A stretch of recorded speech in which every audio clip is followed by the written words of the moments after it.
अस्सलाम वालेकुम, सितारों के सफ़र पर खुश आमदीद। आज की वीडियो में हम जानेंगे कि दिसंबर 2025 यानी साल का आखिरी महीना आपके लिए कैसा रहेगा। हम इसमें बात करेंगे कि करियर और फाइनेंस के हवाले से आपका महीना कैसा रहेगा, स्टॉक क्रिप्टो के हवाले से भी थोड़ा देखेंगे, लव और रिलेशनशिप्स को भी जानेंगे, हेल्थ के बारे में भी जानेंगे कि चैलेंजेस क्या हैं और आपको अपॉर्चुनिटीज़ इस महीने कहाँ मिलेंगी, रेमेडीज़ को भी डिस्कस करेंगे। तो वीडियो शुरू करने से पहले सिर्फ इतना सा कहूँगा कि जिन लोगों को अपना मून साइन नहीं पता वो कमेंट सेक्शन में अपनी ओरिजिनल डेट ऑफ बर्थ लिखें। आपको हम आपका ओरिजिनल मून साइन बताएंगे जिससे आपको वीडियोस देखने में आसानी होगी। आइए वीडियो को शुरू करते हैं। सबसे पहले एरीज मून साइन यानी मेष राशि यानी बुर्ज हमल के करियर और फाइनेंस के हवाले से बात करते हैं तो 10th हाउस आप लोगों का खाली रहेगा। लेकिन 10th हाउस का जो मालिक है यानी लॉर्ड जो है वो 12th हाउस में बैठा हुआ है और उसकी 10वीं नज़र जो है वो आपके 9th हाउस पर पड़ रही है। मतलब करियर में फॉरेन कनेक्शंस या बिहाइंड द सीन से काम से आप लोगों को फ़ायदा हासिल होगा। लेकिन आप लोगों को खर्चों पर बहुत ज़्यादा कंट्रोल रखना पड़ेगा क्योंकि 12th हाउस में बैठा हुआ है 10th हाउस का लॉर्ड। तो काम काज के लिहाज से आपके खर्चे बढ़ेंगे।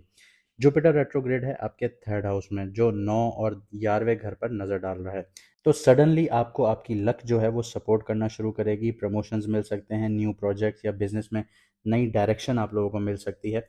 मार्स 9th हाउस में एंटर करेगा तो एनर्जी को बूस्ट करेगा। लेकिन याद रहे कि पुराने कार्मिक जो पैटर्न्स हैं उनको पहले क्लियर किया जाएगा यहाँ पे, उसके बाद आपको नई डायरेक्शन मिलेगी। स्टॉक क्रिप्टो और स्पेकुलेटिव इन्वेस्टमेंट्स की बात करें तो 5th हाउस में केतु बैठा हुआ है। तो आपकी जो छठी हिस्स है यानी इंट्यूशन जो है वो बहुत स्ट्रांग है। लेकिन लालच के घर यानी 11th हाउस में के और चाहिए, वहाँ पे राहु बैठा हुआ है। तो ग्रीड आपकी बढ़ेगी। तो अपनी ग्रीड को आप लोगों ने काबू में रखना है वरना आप लोगों को नुकसान हो सकते हैं। दिसंबर 2025 के पहले हफ्ते में आपका 8th हाउस जो है वो हैवी क्लस्टर से भरा हुआ है यानी स्टीलियम यहाँ पे बहुत ज़्यादा जनरेट हुआ है।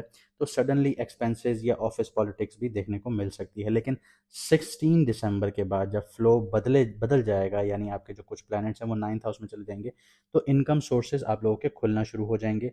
राहु 11th हाउस में है तो बड़े मुनाफे आप लोगों को मिल सकते हैं।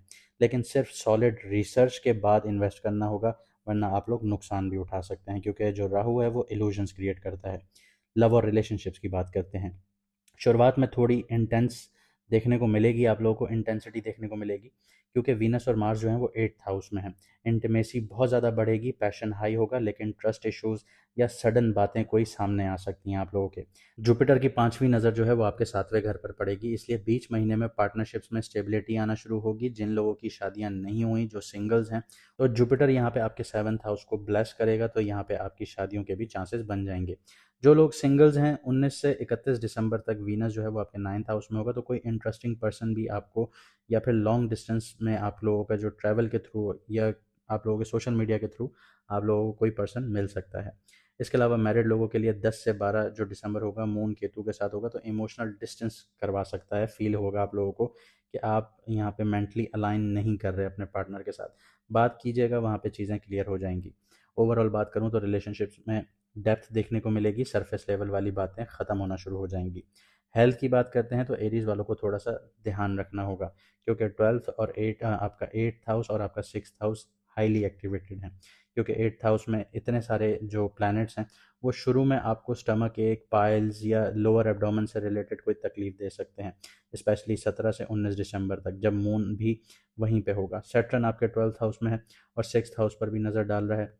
तो क्रॉनिक थकान या फिर नींद कम आना, इंसोम्निया, आँखों से रिलेटेड इश्यूज़, पैरों से रिलेटेड इश्यूज़ आ सकते हैं। केतु 5th हाउस में बैठा है, लिवर या हार्ट बीट थोड़ा इर्रेगुलर फील हो सकती है आप लोगों को। मार्स 8 से 9 में जाएगा तो एनर्जी बदलेगी लेकिन एक्सीडेंट के चांसेस यहाँ पे बढ़ जाते हैं। वैसे ही आप लोगों के साढ़े साथी का पहला दौर स्टार्ट हो रहा है तो ड्राइविंग बहुत एहतियात से कीजिएगा। 27 से 29 दिसंबर जो सैटर्न है मून उसके साथ होगा, कंजंक्शन में होगा। यहाँ पे डिप्रेशन या लो मूड आप लोगों को फील हो सकता है और थकान फील हो सकती है। तो इस महीने के चैलेंजेस क्या हैं उन पे पहले बात कर लेते हैं। तो पहले 15 दिन जो हैं वो सडन चेंजेस वाले होंगे। खर्चे बढ़ेंगे, दुश्मनों का प्रेशर बहुत ज़्यादा देखने को मिलेगा। दुश्मनों का मतलब ये नहीं है कि कोई आपके पीछे मारने को दौड़ रहा है। दुश्मनों का मतलब वो होता है जो आपको कामयाब होते हुए नहीं देख सकता, वो भी आपके दुश्मन हैं। तो उनका प्रेशर आपके ऊपर बहुत ज़्यादा बढ़ रहा होगा। और केतु 5th हाउस में आपको इस तरह थोड़ा-सा डिटैच फ़ील करवा सकता है अपने पार्टनर के साथ, तो ये भी एक चैलेंज है आपके लिए। राहु 11th हाउस में बड़े सपने दिखाएगा लेकिन रियलिटी चेक बहुत ज़रूरी होगा आप लोगों के लिए। कोई भी काम करना है आपने रिसर्च ज़रूर करनी है। तो यहाँ पे अपॉर्चुनिटीज़ भी आप लोगों के लिए बहुत ज़्यादा स्ट्रांग हो जाती हैं। 16 दिसंबर के बाद 9th हाउस बहुत ज़्यादा एक्टिवेट हो जाएगा, यानी लक, ट्रैवल, फादर से सपोर्ट या गुरु से सपोर्ट, स्पिरिचुअल ग्रोथ सब बढ़ेंगी आप लोगों की। जुपिटर आप लोगों के 3rd हाउस में बैठा है, यानी आप लोगों को करेज देगा, बहादुरी देगा कि आप हिम्मत से बढ़ेंगे आगे। शॉर्ट ट्रिप्स या नए स्किल सीखने का परफेक्ट टाइम है आप लोगों के लिए। अगर आप शॉर्ट ट्रिप्स वगैरह करते हैं तो इस टाइम पीरियड में आप लोग बहुत कुछ गेन करेंगे। रेमेडीज़ की बात करते हैं। रोज़ 10 मिनट जर्नलिंग कीजिए, अपने थॉट्स को लिखिए ताकि आपका जो मेंटल जो क्लटर बना हुआ है वो ख़त्म होना शुरू हो।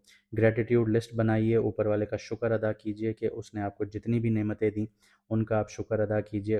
हालांकि आप जितना शुक्र अदा करें वो कम है, लेकिन फिर भी कीजिए, वो और ज़्यादा आपको देना शुरू कर देगा। माइंडफुलनेस या डीप ब्रीदिंग प्रैक्टिसेस कीजिए, ये आपको बहुत काम करेगी, आपको सुकून मिलना शुरू होगा और आप रिलैक्स होना शुरू होंगे। जब आप रिलैक्स होंगे तो तभी आप क्लियर माइंड से चीज़ें समझ सकेंगे। गरीबों को खाना खिलाइए, दान कीजिए, सदका कीजिए, ये सबसे अच्छी रेमेडी है आप लोगों के लिए। इसके अलावा दिन में 3 से 4 लीटर पानी ज़रूर पीजिए। सेल्फ रिफ्लेक्शन के लिए शाम को 5 मिनट बैठकर पिछले दिन के अच्छे मोमेंट्स याद कीजिए। ये आपको आगे बढ़ने में और मदद करेंगे और आपके मूड को भी एलिवेट करेंगे। इसके अलावा अपनी नींद का बहुत ज़्यादा ध्यान रखें, क्योंकि ये जो महीना है ये आपको अंदर से स्ट्रांग बनाएगा। जो भी चैलेंजेस आएंगे उनको ग्रोथ का हिस्सा समझिएगा। ये ना हो कि आपने कोई भी चैलेंज देखा और आप हार मान के बैठ गए, ऐसा कभी भी नहीं करना। और देखिएगा कि जब एंड ऑफ द मंथ होगा आपके अंदर एक नया कॉन्फिडेंट होगा, आप एक नई पर्सनालिटी की तरह आगे बढ़ रहे होंगे। तो ये चीज़ें आप लोगों ने छोड़नी नहीं है, आप लोगों ने आगे बढ़ना है। जब आप आगे बढ़ने का सोचेंगे तो आप लोगों को एक कॉन्फिडेंस भी मिलेगा और आप एक पॉजिटिविटी के साथ आगे भी बढ़ेंगे, क्योंकि साढ़े साथी का पहला वक्त है। इसमें आप लोगों को अचानक से बहुत कुछ मिलेगा। जो समझ गया, जिसने संभाल लिया वो अचानक से संभाल लेगा, वरना जिसने नहीं संभाला वो अपने आप को यहाँ पे बिगाड़ भी सकता है। तो ख्याल रखिएगा, अपना ख्याल रखिए। मुझे दीजिए इजाज़त, मिलते हैं अगली वीडियो में सितारों के सफ़र पर।